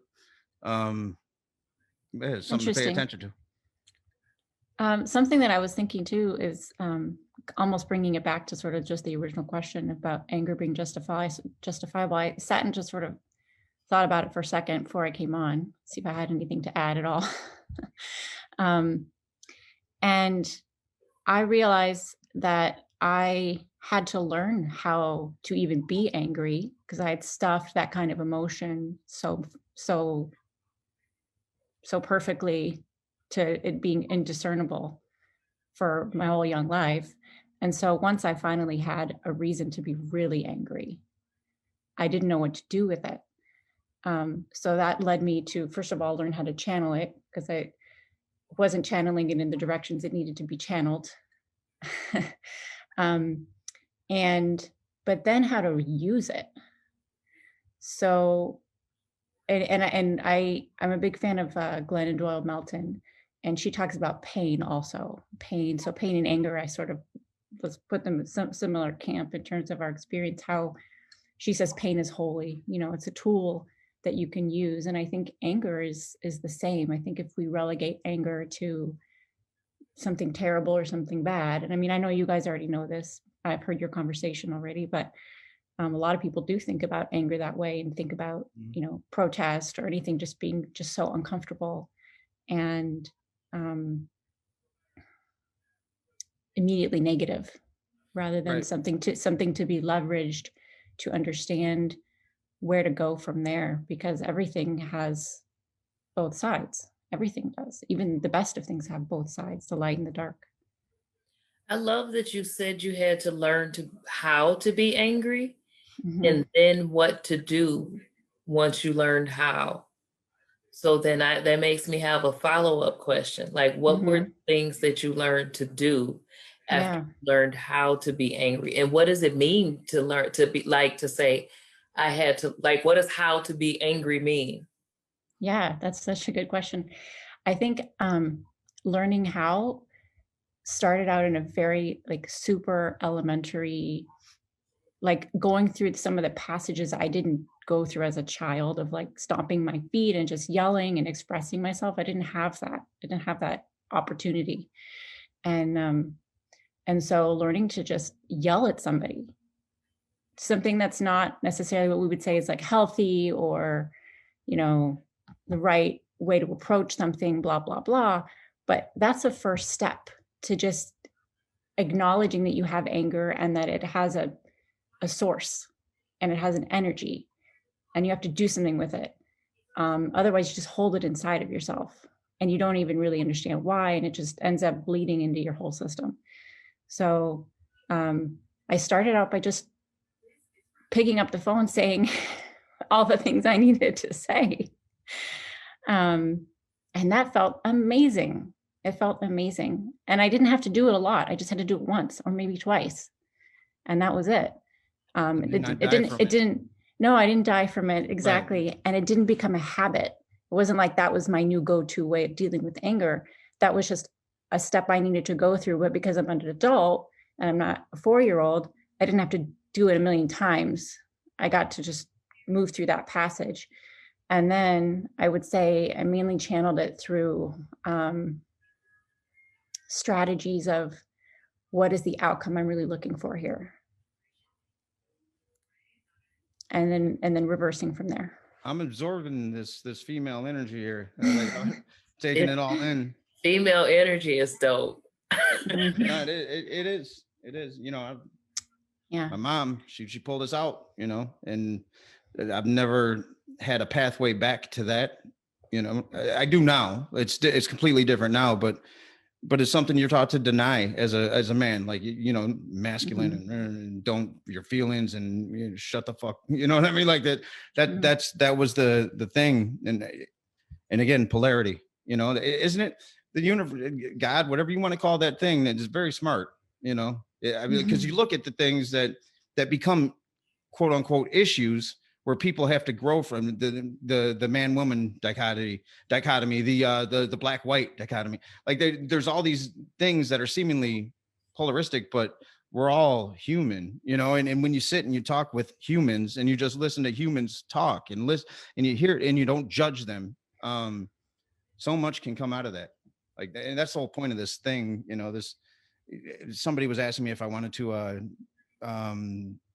do some ad dollar things on this, and I'm not opposed to that, but it's not my thing. It's not for that, you know what I mean? Like this is just talking, and it has an effect. To see the effect that it had, I felt responsible, because the neighborhood I come from, I felt like I could put some things in that neighborhood that might make people think, because I have a reputation, and, you know, and a story that follows me, that gets some ears open that might not typically listen to what we're talking about right now. but I can promise you, I'm going to get messages from somebody that in a million years I wouldn't expect to be on right now. Like, it's a pretty amazing thing. I appreciate that acknowledgement, but I want to continue what Amber was saying, because I really liked a few things, because so learning how to handle feelings is a skill set in and of itself.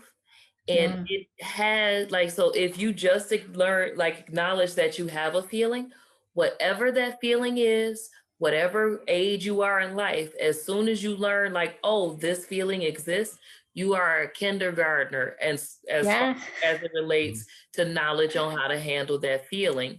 So then don't judge yourself for being you wouldn't yell at a kindergartner for throwing a tantrum. You wouldn't yell at a kindergartner for having unexpressed anger and maybe biting you. You might yell. I mean, some people do. I've yelled at a kindergartner. I ain't gonna lie, I have.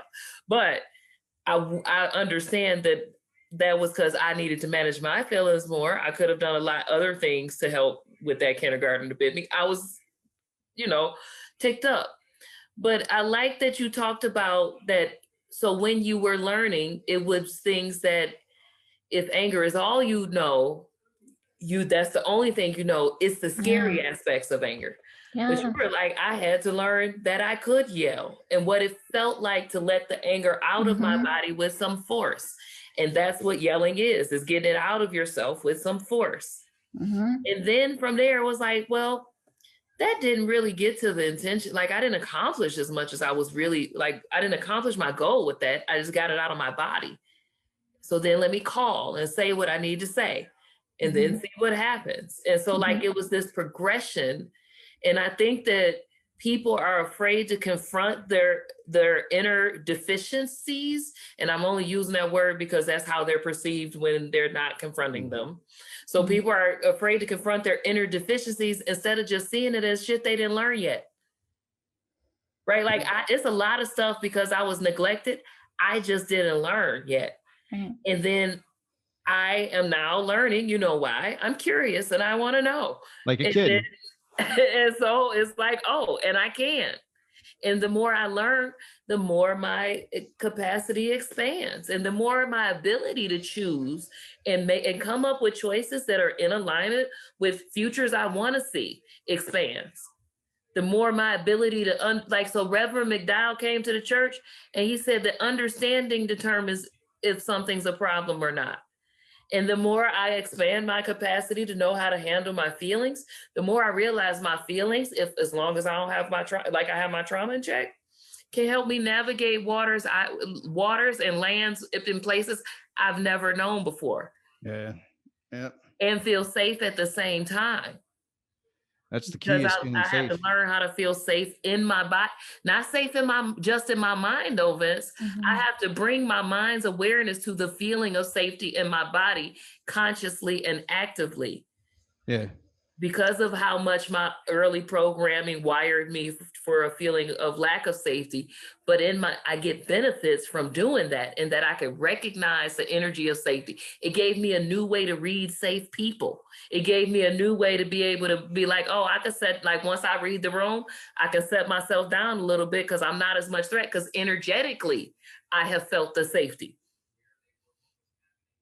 What was I just telling you I couldn't feel? Amber? What did I have? I have a hard time emoting. Right. The joy, the opposite. Yes. Yeah. The opposite. I had to learn to, it was just embarrassing to me. Like, I'm not supposed to feel that. It was so foreign to actually, it was so easy, like in acting, it was so easy to tap into the anger, I could break down and cry in a moment and really feel it like that. Because it was so readily, like you said, that the fuck it switch, it was so readily available because I always needed it, or felt I did, until I grew from the trauma. But for me, I couldn't access the joy. And then, and even still, it's a problem sometimes. Like, that's not the go-to mechanism. I'm going to chime in on that through what Alexis was just saying. We're talking about, and then you brought up, you were feeling the feminine aspect coming in here. but also feeling something in your body is what Alexis was talking about. And in terms of channeling or expressing anger or any other thing, right? Or experiencing, let's say, joy. There's something, I think, specifically about maybe the feminine energy that could be meditated on potentially by anybody, which is we understand just biologically how to gestate, which means you understand how to transform energy into being and the time that it takes to create that. And so not every action has an equal and opposite reaction, but not every reaction is equal in the time that it took for the action to take place. That's not a good analogy in that moment, but things take the time that they take, right? And so back to the tools too, after, like, once I learned I could just even acknowledge that I had anger and it was okay to have that anger. But now what do I do with it? The same as I can take my time to do something really productive with it. I don't have to just be destructive. And I can learn mass patience, like patience unheard of. I had to actively transmute that. Cultivate patience. You are dropping bars, though, Amber. You are dropping bars. But you can actively cultivate patience. And in doing that, you'll give yourself the kindness that's necessary to develop the skill set for how to navigate those other feelings.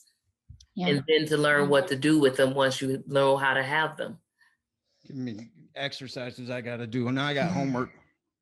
But Vince, you do this also in some form with how you approach learning and inviting others to learn, and sort of almost putting yourself up as a punching bag potentially. I think you said something along those lines earlier in the call, which is understanding that all this work is a process and everyone has to go to the process. And there's one of the things that I really just kind of gets under my skin every time I hear it is when people are like, do the work, but in a really sort of condescending way. Because do the work. Aggressive, bossy. Yeah. And you know, it really takes on this sense of like a moral high ground where we're all coming from different places and in every sense of the word, right? So when you're inviting people to join you on a journey rather than saying you have to be right here, right now. Right. That's almost just gestational in a way. I'm gonna gestate on that. I am. That's powerful. And people are getting something from this. This turned out differently, and it's good. It's good to the point where there's some people I know they knew this wasn't the conversation for them, in a good way. Like there's nothing negative. Yeah, I got a lot to learn on that body work. I don't have a lot to learn. I know it. It's just putting in that work and implementing it. Experience with it, as you know. So this what I had this epiphany recently. The intellectual understanding, all it gives you, and from an experiential perspective, is permission to allow yourself to experience. Right. I thought that I was done when I knew. Like I'm like, oh, got it. Check. I read that book. I can say this, and I'm good to go. Don't have to do any work. I'm good. It wasn't true. You cannot know your way into healing. You have to do. I'm sorry, Amber, but you have to do the work, but actively and authentically the whole way. Yes. Like you have to. It's a journey, and you do the work today, and then you do the work tomorrow. Yeah. And then the day you take off, and then you come back to doing the work, and then you realize why you shouldn't take off because that day you cut up.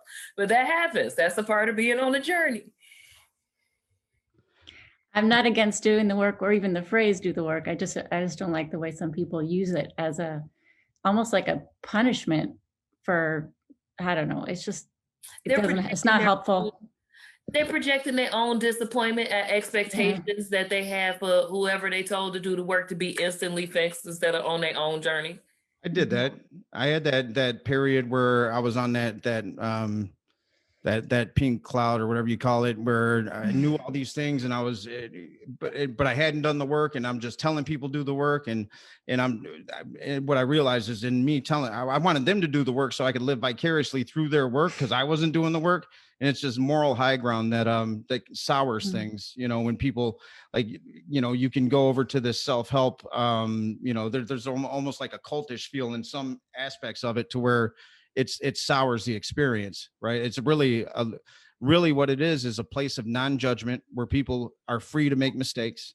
They're free to say what they want to say. They can't be, you got to eliminate hate because you can't grow in that space. So if you can come in and you're free to make mistakes and not be attacked, I think that's extremely important. Because most of this, all of this, not most, it's all fear-based. It's all fear-based. It's all lack and limitation, and it's all fear-based, and people are afraid of getting hit.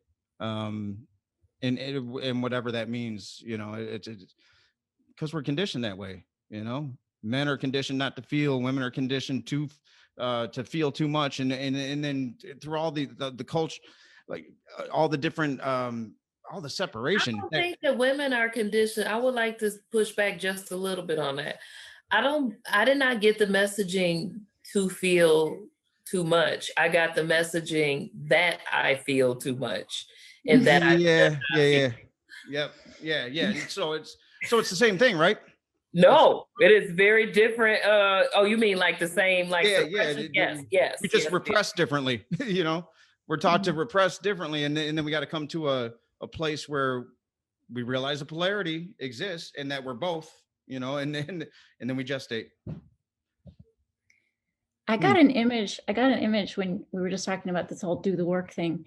I got an image of a cat where, to be really effective with people and in transformational journeys, especially of things, belief systems and ideologies, it's much more effective to be inviting than to chase them down. And you can't chase a cat. You have to sit quiet until they feel like coming over to you. And that's the only way that you can have that relationship with them, because it has to come from them. It has to be their choice. And I think that's a really good sort of rule of thumb for going for change without getting the resistance. I wish I would have known that. I chased cats all the time. Like my cat, when it would run away, I would chase it and I would get angry, and I literally chased cats and thought I could catch them. If I would have known this. Way to tap in, Amber. Yeah, no, but it's a great analogy. It really is. Like, you can't chase cats. You chase a cat. Bow wow wow, yippee-yo, But Vince, that analogy even applies to the way that I approach my anti-racism work. Mm-hmm. I do caught myself saying that tonight. To care about me. What you say? You claiming being an anti-racist now? No, I caught myself saying it to somebody. Said something stupid on the post, and anti-racist, because now I understand it. Before I didn't understand it. I'm thinking anti, and I'm like, I don't know how that feels. And then you explained it, and I saw your group do their thing, and I'm like, oh. Like you gotta stand against it. Like it's not good enough to just. Then it made sense. You know what I mean? That's what happens when you listen without judgment. You actually get new information in, and you can be wrong, and you can move through it. But it popped out of my mouth today. I'm like, oh shit. What's that? I said that's why in the course we work. There's a section on actively working to suspend judgment as a mental activity practice. Yeah, and it's something that I'm doing now. It's innate. Now it just happens because I'm out, and I don't really have to question myself. I just know when I feel that thing, there might be something that I need to explore. Like if it's a gut reaction, like today, it was a gut reaction, and then I I sat on the bed for a little bit, and I'm just and I'm working through the everything that's wrong about how I was feeling in the moment, like wanting to lash out, wanting to mobilize and get military. You know what I mean? Like all these things that are coming up. So I worked through it, and I'm just thinking about it now because you guys are putting that energy out there.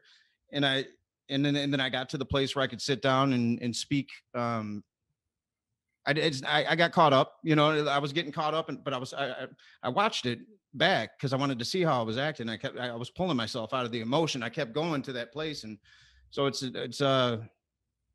it's all, yeah. Yeah, this is a revelatory call for me. Like I was saying in that video, like, I want this to be revelatory. I'm not saying this in a condescending way. I'm not trying to, and then I'm on here and I'm like, but I guess it's all revelatory, right? Ask for Vince. You got the universe said yes. It did. It's been saying yes a lot lately, a lot. more Cheers to that. to where I told my therapist, I was like, man, it's too perfect.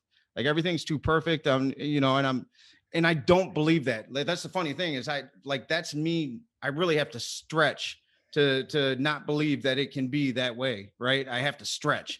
That's me stretching. And I don't look very long at where things could be wrong, but I'll peek, I'm trying, it's still there, but I'm feeling more that I told you, like I'm coming up on that island and it doesn't seem like it's deserted, right? Like it feels like there's partying, Vince, like live this liberated life. Okay. Yeah.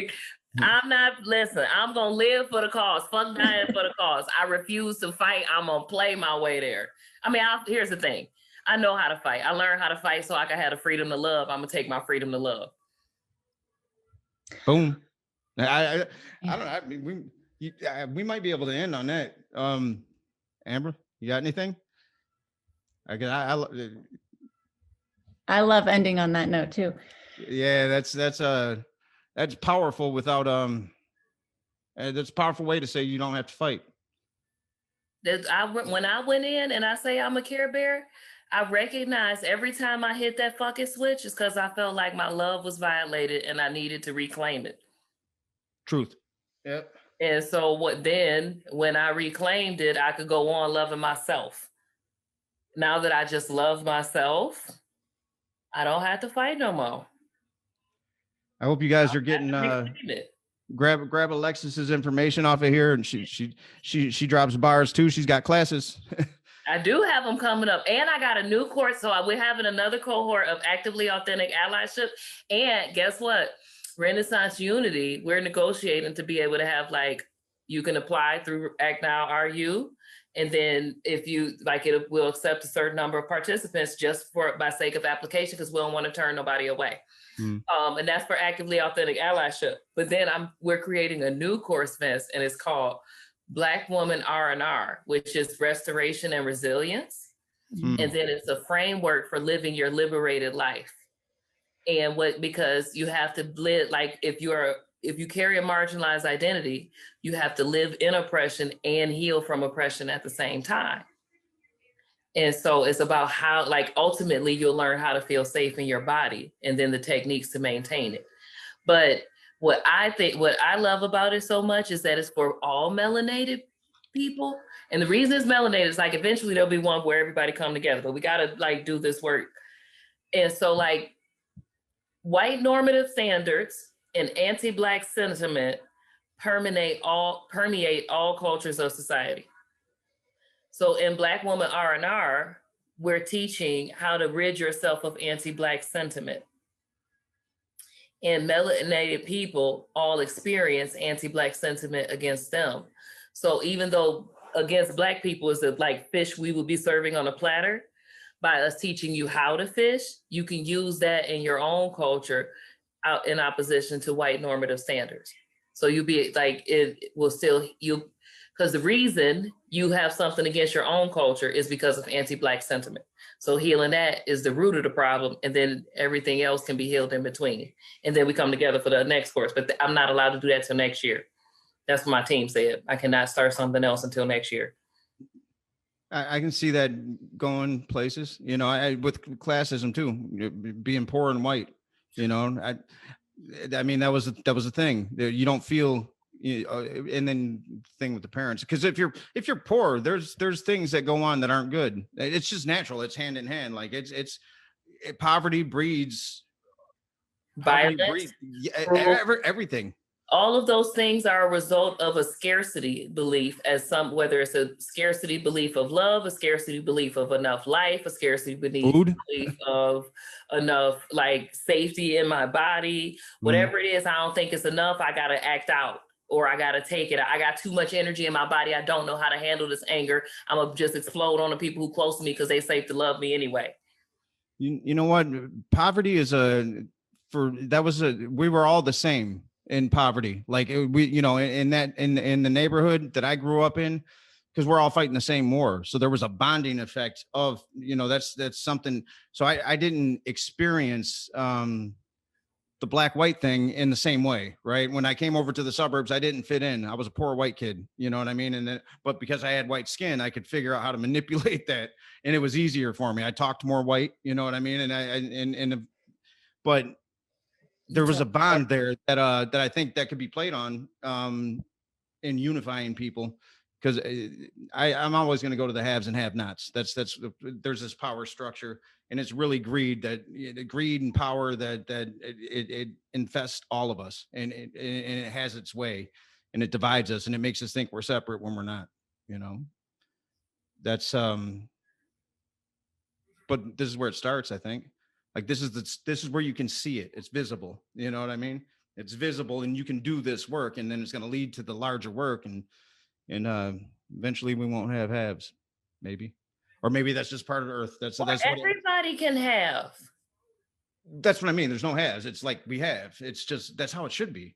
This is all ours. I think our society should switch to a stewardship model instead of a ownership model, but we got some things to heal first. I don't think we will live. I don't think we'll get to see those shifts in societal structure, but I do think that we will get to see a unification, like we will get to see a healing for racism in our lived experience. That is a stage that gets us closer to not having a system of government that is based on consumption of another person's time. Yep. No, I believe that. That's why I'm here. I believe it's the important work. It's the work we can do right now, you know, and still doing we the people. And we're still going to try to thwart that, but it's, you know, it works in tandem, you know. I mean, we're all right. Anyway, all right. It's 11. We knocked it out. On this show, like I ain't got to get up in the morning. Every time I get off and be sleepy, I have to calm down before I can go to sleep. I know she's supposed to be sleeping by now. What time? 5? Is it 5? It's almost 5 o'clock. Yeah. All right. Well, thank you. Thank you. My pleasure. It's really great to meet you, Alexis. Very nice to meet you as well. I enjoyed experiencing your feminine energy. I enjoyed both of your feminine energy. It is dope. All right. Human condition. It'll be about 3 days and I'll get back to these comments, but thank you for tuning in. Keep the questions and the comments coming. Have a good night.